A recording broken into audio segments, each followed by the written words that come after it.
Welcome to The Walkthrough with Monte Spiller.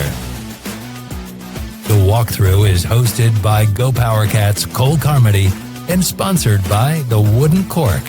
Use the code LIFEOFFITS for your special discount. Now let's get into the studio for The Walkthrough. Hello, everyone, and welcome in here to The Walkthrough with Monte Spiller. I am Cole Carmody. Joining me, as always, Mr. Monte Spiller, former Kansas State defensive back. We are sponsored by the Wooden Cork. Make sure you head over there. Enter code LIFEOFFITS for your special discount. Monte, we'll start with this. Kansas State drops to Army 24-21. If you have been paying attention and if you were listening to our live show, you got to hear a lot of our thoughts on Sunday morning after the game. So we might not dig too deep into this one, Monte, but let's just kind of, now that we've had some time to let that game resonate, kind of think about it and, assuming fans, players, media alike recover from the shock of that game. Now that you kind of had some time to let that stew, what really stands out to you most about that performance last Saturday? Our defense isn't as bad as people want to make them out to be. Have we showed that we can be a complete defense? Not yet. Do we have the capability? Potentially. When you go up against a team like Army, especially with our offense going out a couple of times, 3 and out, and not giving our defense chance to rest on the bench, and then with us scoring a kickoff return that quick, it's easy to point the finger at the defense. And me being a defensive guy, understanding how hard it is to consistently play against a scheme like that, and especially when it gets you in third and short and fourth and short, they push you behind the 8-ball. So, after taking away my emotions and frustrations, our defense isn't as bad as people might want to think they are. And I think come Friday, they have an opportunity to prove that they are a better defense than what they've showed so far. It's weird when you think about it because I've used the term weird to describe that game so many times, right? And Kansas State obviously had opportunities to win that game. Multiple third and fourth downs where they come up a yard or two short.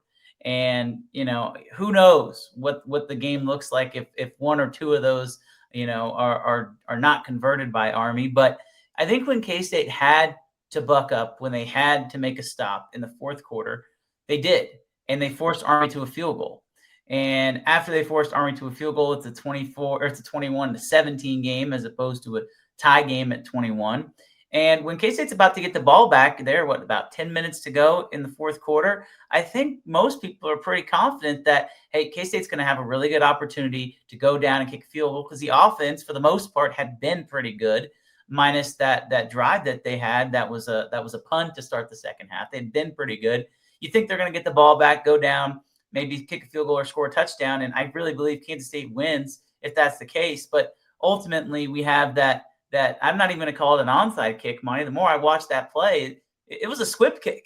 Yeah. I truly believe that it was a squib kick. Yep. And the kicker, you know what? Maybe the intention was, hey, we're going to kick it right as hard as we can at that up man. And if it hits him, great, we have an opportunity. But they were not banking on that play working. You can watch guys from both sides. Nobody expected that play to work. I doubt the kicker even thought it would work. That's why he was so excited when it happened. And so credit to him for making that play. Credit to him for making it work. But it was just one of those games where, if that game would have happened in a microcosm, if that would have been the second game of the season and K-State would be 1-1 right now, I don't know if the reaction would be the same. But the reality is they're 1-2. And so I ask you this, how hard is it as a player to pick yourself up off the mat and get ready for an Arizona game that, let's be honest, it's a road game on a short week? It's not hard. It's one of those things where, for me personally, you have to have a short memory, and that's something they say in sports.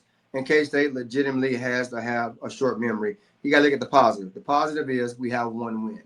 All right? Forget about the negatives. Yeah, we lost to Army, so be it. The Iowa State loss hurts us more than the Army loss does, and because it's a conference loss. Mm-hmm. But if I'm K-State, I'm looking at this as a new season. The first 3 games, look at it here as a preseason. Does one game count against you? Absolutely. But from moving forward, everything else still matters. And if I'm K-State, I'm looking at this as we're underdogs, even though the odd makers may say that we're not. And in my mind, we're an underdog. So when you back a dog into a fence or into a corner, what do? They come out fighting. K-State's back into a corner. So I hope they look at this as an opportunity to shut people like me and you up, and stop criticizing them, and say, you know what, we are better than what we played, and it starts tonight in Arizona. And that's what the attitude I hope they have, and I'm guessing they have. Yeah, and you talk about that attitude. I think it's something that Chris Kleiman's teams have had, and I know there's been a lot of talk all week about maybe the want to or the desire, and I really caution people on that because Chris Kleiman will play the guys that have that fire. If someone's not showing that, then they're not going to play, and that's kind of the beauty of the depth of this team. And we could debate: do they have the talent? Do they not have the talent? Do they have the depth? Or do they not have the depth? Well, somebody who cares is gonna be more successful than somebody who doesn't. And so I truly do believe that this was a look in the mirror week for this Kansas State coaching staff and the players.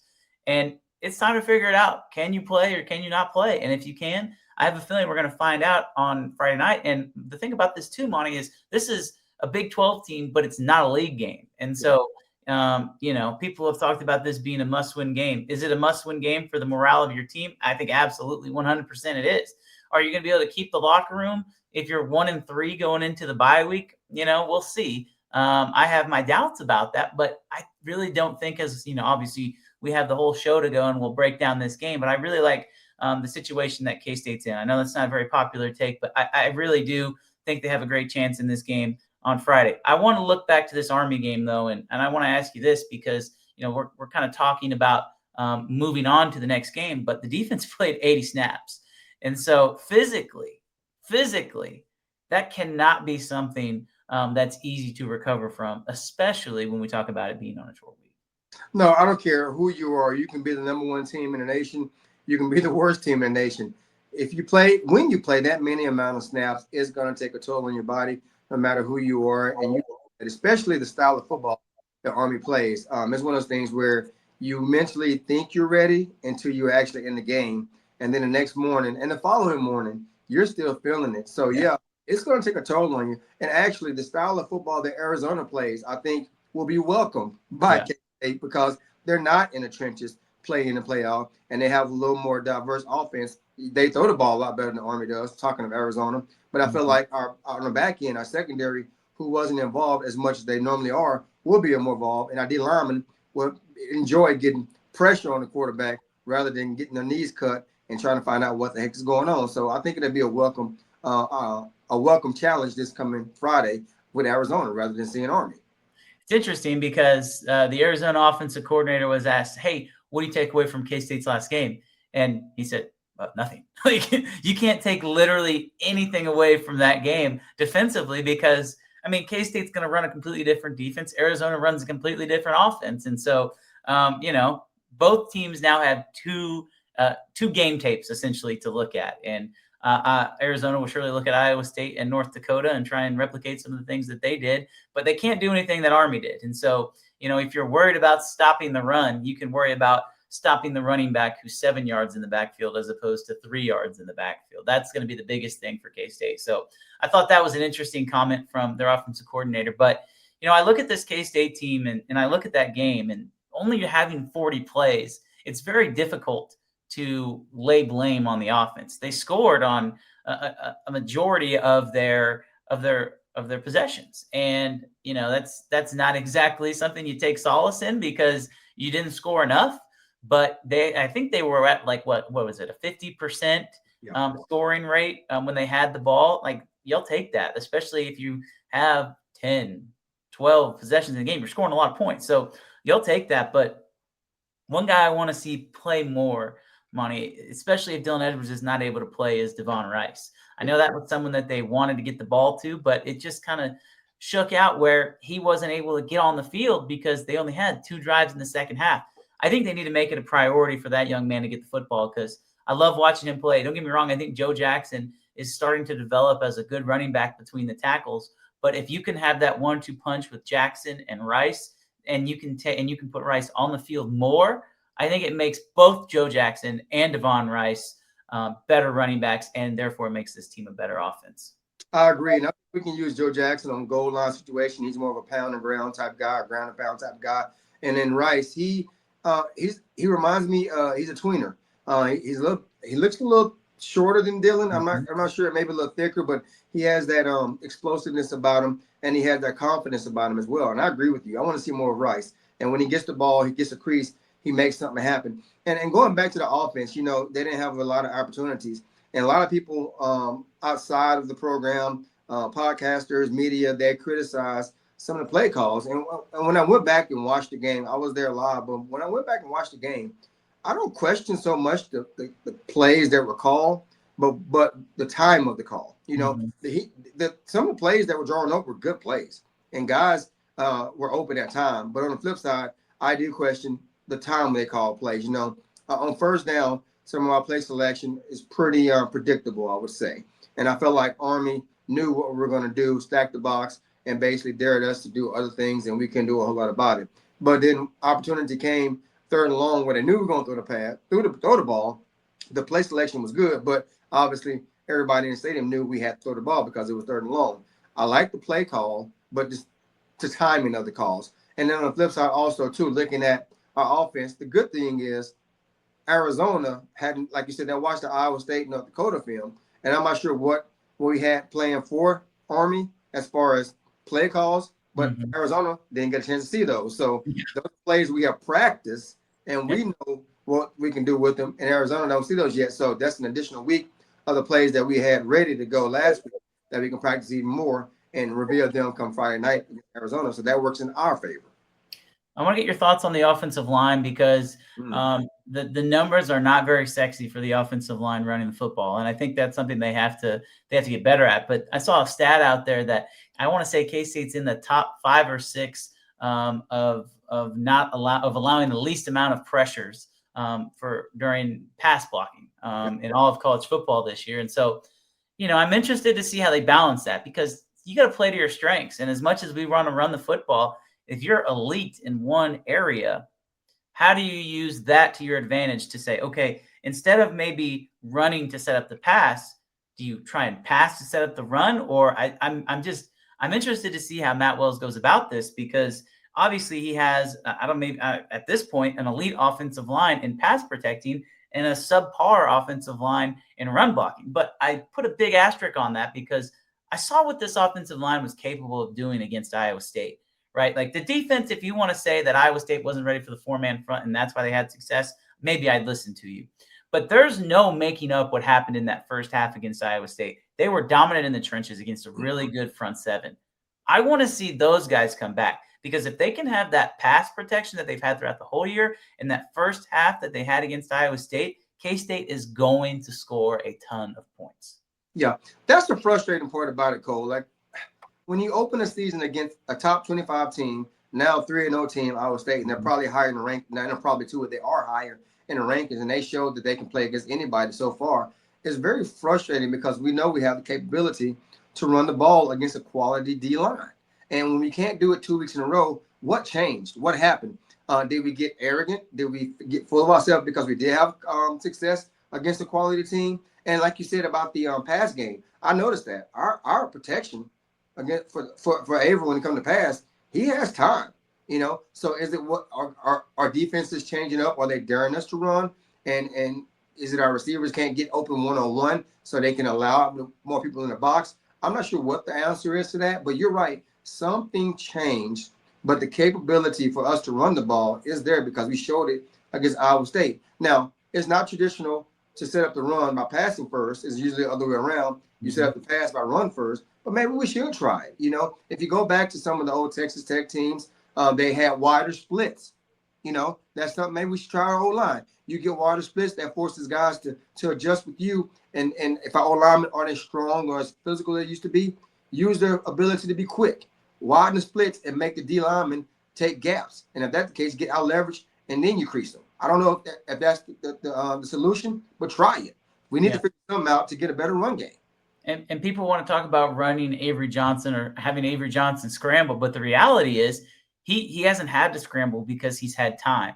And so I agree that there probably should be some more design rollouts. I saw Justin Fields score on a good old-fashioned naked bootleg on Sunday. I thought that was awesome. I'd love to see Avery do that. People have made the comparison with Lamar Jackson and Josh Allen on that Sunday night game when both of those guys are running rampant. Week 1 of a 17-game NFL season. Like, let the big dog eat a little bit. And that kind of brings me to my next point as we transition to the second half of the show, looking at this game more in depth, Monty. Last year, if you remember at the start of the season, Avery Johnson didn't really rush the football. He hadn't really broken out. He had been kind of in the 30 to 45, 50 yards of rush, 50 yards rushing per game in the first 2 games of the season. And then against Arizona, he let it rip. He had 17 carries and over 100 yards rushing against the Arizona Wildcats. That was kind of his coming out party for rushing the football. I don't know if they've been holding him back. They didn't really hold him back against Iowa State. I think some of that was just because they were down. They had to throw the ball a little bit more. But this feels like a game where you can't hold anything back. He had this much success against Arizona last year running the football. Could we see that again on Friday night? Why not, man? If it ain't broke, don't fix it. Give them an opportunity, And when you play against Arizona, I believe that field is still grass, correct? Turf. Yeah. It's all turf. I'm sorry? Turf. Turf. Yeah. It's one of those teams where in the past, we match up well against them. And I feel like our front line, our athletes, we force them to cover on the back end. And when you force them to cover on the back end, that creates alleys for Avery to run. And like I said, try it. Go for it. Why not? I know you want to protect Avery, but here's the thing about it. You have a bye week coming after this. And in my opinion, if we're K-State, I'm putting all our eggs into this basket for this game. It's one game, but we got to win this one. All right? You win this one, you have an additional week to get healed up, to fix what's broken, to go back and reevaluate what we done right, what we done wrong, and then move into the next game. So the bye week comes at an opportune time for us. So if I'm K-State, break out everything we have. Don't hold anything back, and that includes running Avery. Give them an opportunity. I know you don't want to get them hurt, but sometimes you got to use what you got to get the win. No doubt about it. And looking at this Arizona defense, they have yet to be tested in the slightest. Hawaii and Weber State are the 2 opponents for Arizona. And, Monty, that's the Bill Snyder way of scheduling, right? Like, you go and you build some confidence before you get into conference play. We'll see if it works for him this year. But after such a horrible season last year, I'm sure that when Brent Brennan saw those games scheduled, he was not going to complain. Hawaii beat Stanford, but I think we know how horrible Stanford is. Hawaii was in the game in the opener with Arizona. It was a fairly close game. It was a 2-score game in the second half, or a 3-score game in the second half. It was a 2-score game at halftime. Hawaii was driving in the third quarter to make it a 2-score game before they threw an interception in the end zone. And then Arizona really ran away from them after that point. But, the defense, its calling card right now has been turnovers. They've created 7 turnovers in 2 games. And, that's a really big number. So you have to tip your cap to them. You have to respect their ability to jump the ball. They've had 5 of those turnovers are interceptions. And that's a pretty high number through 2 games. And so if you're K-State, I think it's pretty simple. You just got to take care of the ball against this defense. Yeah, I agree. In Arizona, I'm not discrediting Arizona and their opponents. I know better than that because you don't apologize for winning the game. You play who you're scheduled to play, and it's not the kids' fault. So they did their job as players. They got the wins, the game they're supposed to win. Now, and looking at Arizona's offense, they have a plethora of receivers, and their quarterback can still sling it now. Don't get me wrong. And I wouldn't be surprised if they come out and try to throw the ball on us, which I would also, because of the secondary, especially with slot receivers against our safeties. We've struggled at stopping the slot. And so I'm thinking Arizona, they see that just like we do, and they're going to attack us. Now, my question for us is, how are we going to defend that? What's our solution to that? Put pressure on the quarterback. We can't give him time in the pocket. But I look for Arizona to come out to sling the ball around, and I look for K-State to counter that as well, to run the ball, because Arizona's strength on defense appears to be their secondary and with turnovers. So you want to shy away from that and run the ball and get the secondary out of the groove and then go over the top. But I look for it to be a good game. I don't know what each team truly feels about each other. Like I said, with Army game, it's not a whole lot for us to give for them. And we don't know how good they really are, because have they been tested? Like you said, Hawaii is an okay team. You know, Weber State is not a good team. But it's a home game for them. Friday night, what's the environment going to be like? We don't know. So we have to maybe generate our own energy, our own hype. I'm not sure how many fans will be there, because K-State does have a good following in Arizona. So we'll probably have a good crowd. But we need to come ready to play and just basically make it about us. Don't worry about the outside noise. Don't worry about what Arizona's going to do. Focus on us, our locker room, lean on each other, and get this win. So you mentioned the Arizona offense, 44 points a game through 2 games. It's pretty good. Noah Fafita, 30 of 45, almost 12 yards per completion. He's got 6 touchdowns, no interceptions. Here's the thing about Noah Fafita, and I think this is where K-State can really kind of challenge him and take advantage. He's not a running quarterback. Think back to the game last year in Manhattan. He didn't run the football. It's not what he does. He's not a dual threat. He's a sit in the pocket, maybe, use his legs to roll out kind of guy, but he's not a dual threat quarterback. They're not going to have very many quarterback runs, if any at all. He does have a rushing touchdown this season on a scramble up the middle of like 5 yards, but he has, I want to say, like negative 13 yards rushing, which, it's kind of odd, right? Well, when you think that this offensive line has allowed 5 sacks, and so they have 7 sacks on the defensive side, but the offensive line has allowed 5 sacks. When you are scoring that many points and you're destroying these teams, that to me is kind of an alarming number, because I've watched the tape of these tackles, Monte, and it's rough. Like one-on-one, they've gone against 2 teams who run 4-man fronts. One-on-one, these defensive ends are consistently winning. And the secondaries of these other teams is what's really let them down. And credit Fafita and those receivers for getting open. But if there's a spot for K-State to take advantage, I think it's those edge rushers. And you might get Ryan Davis back this week for his first game of the season. Toby Osunsami and is going to play, obviously. But Monte, the thing about these edge guys, they didn't have to do anything last week. Very few of these guys actually got into the game and played significant snaps. So they should be healthy. And I'm looking for this K-State pass rush to really, really affect that Arizona offense. No, I agree. And to add on to that, I think our backers last week, they did a good job against Army. They got kind of lost in the mix because they had assignments on football and they couldn't really run free like they normally do. But I think our backers are chomping at the bit. And like you said, their quarterback's not very mobile. Our backers are. Purnell's going to get his numbers. Romaine's going to get his numbers. And I feel like they are going to be difference makers. And I agree with you 100%, Cole. The quarterback, the first 3 games we've had, all 3 quarterbacks have been mobile. Rocco Beck, he is deceitfully very mobile. He's not a flash guy, but he finds a way to keep the ball alive and makes plays down the field. And the last 2 quarterbacks we saw have been mobile. This guy is not mobile, and I think that plays in the K-State's favor. And I hope our defense realizes that and puts pressure on him. Make him uncomfortable, make him leave the pocket, and take advantage of those 2 tackles that are not very good this far in the year. Yeah, and it's interesting. You look at this Arizona offense, every single skill position player that has seen significant time are transfers this year. And so there's not a lot of tape on them, but the only tape you have is them making plays. Just some names here.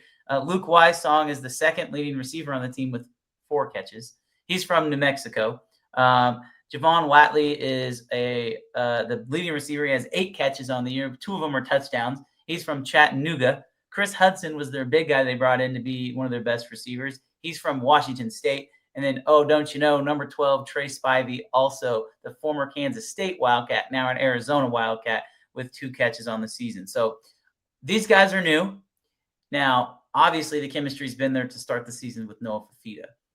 But they haven't seen the athletes that K-State's going to have in the secondary. Have they struggled? Has K-State struggled? They have.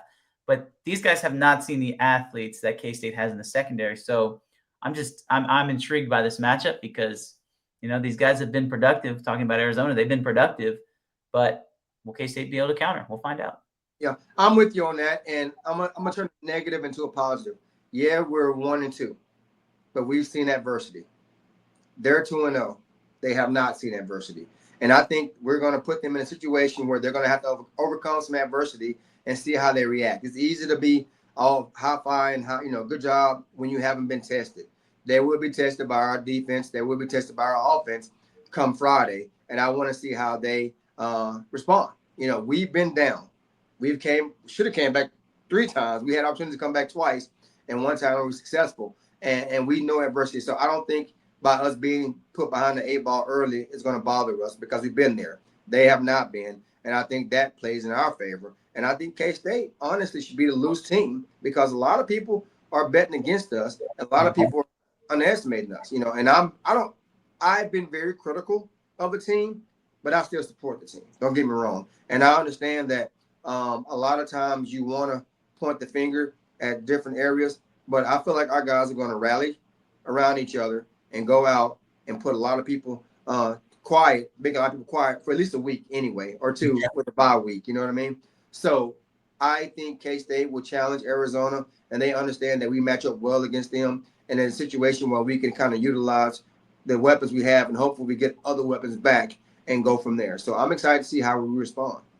Yeah, I look at you talk about the adversity. I'll even take that a next step farther. It's very easy to say, "Oh, here we go again." If you're Arizona, right? You had a horrible season last year. Your coach almost got fired after his first season. You were supposed to be good, you ended up being not. Now you got 2 wins under your belt, but they're in a hole early, and Fafita throws an interception, and people in the crowd start going, "Oh, here we go again." It's almost impossible for you as a player to not feel like, here we go again. Yeah. And if you're K-State, because of the way you've lost these games, like you've had a lead in all 3 of these games. I don't think if you get down early in this game, there's going to be oh, here we go again, because K-State has shown that they're going to be able to fight back and at least make it a game. I don't think that K-State will get blown out in this game by any means. Like I don't think, people have been talking about the mental toughness of this team. We're going to find out what they're made of.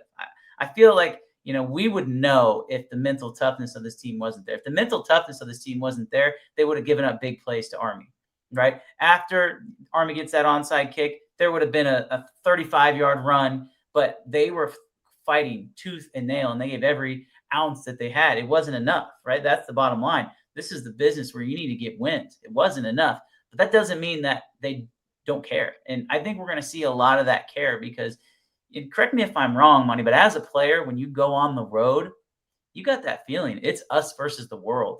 And I just feel like this team, they have some guys who, if they embrace that, they could really, really thrive in that us versus the world mentality. It's funny you say that because as you were talking, I literally was going through my head of times when we would hit the road and be in the hotel and we would kind of shut out. And even when we were winning, and I was very fortunate to be on teams that didn't lose very many games. But even when we were winning, we would just, it's hard to explain unless you were there. And that brotherhood, that bond, we grew even tighter. When you leave the hotel, you get on a charter bus, you pull into the other team stadium, you see the fans at the tailgating, and you just got that feeling about you.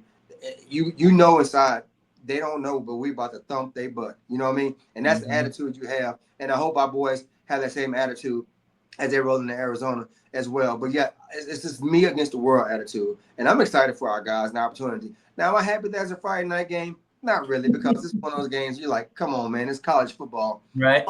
For high school. For me personally, I won't be able to watch it live because I'll be coaching the game myself. But it's one of those things where you can get a win early on a Friday night as a K-State fan, and Saturday morning you wake up, you can enjoy your day because your team won, and you can watch other teams that you like or dislike and cheer against them, and really enjoy your day and not really feel bad about it because your team lost. So K-State needs to go out and get a win Friday night so the K-State Nation can enjoy Saturday and think about, you know what, we can recover.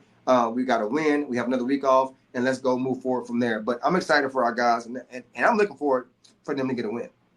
Who knows? We might look back in 2 months and at this little 4-game stretch and say, the 3-game stretch, I should say, and say it was just a little bump in the road.